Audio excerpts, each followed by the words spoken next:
Luego nos encontramos, veníamos por la ruta y vimos un cartel que decía llama gigante. Mirá lo que era llama. Y aparte de eso, hay llamas allí, de verdad. Que no dura más de 10 minutos, en donde vamos a poder apreciar una cava subterránea, en donde va a poder gustar vinos, chocolates y escabeche. Ah, mira. Maravilloso. Sin costo. También tiene lo que sería un salón de piezas únicas y acá adelante un salón de ventas y a la mano izquierda una cafetería. Mira qué bueno. ¿Para qué vamos a ir a ver las llamas? Y ya vamos para ir a hacer ese tour. Bien. Mirá qué lindo.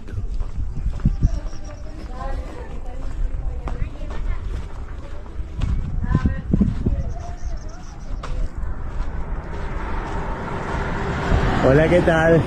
¿Cómo estás?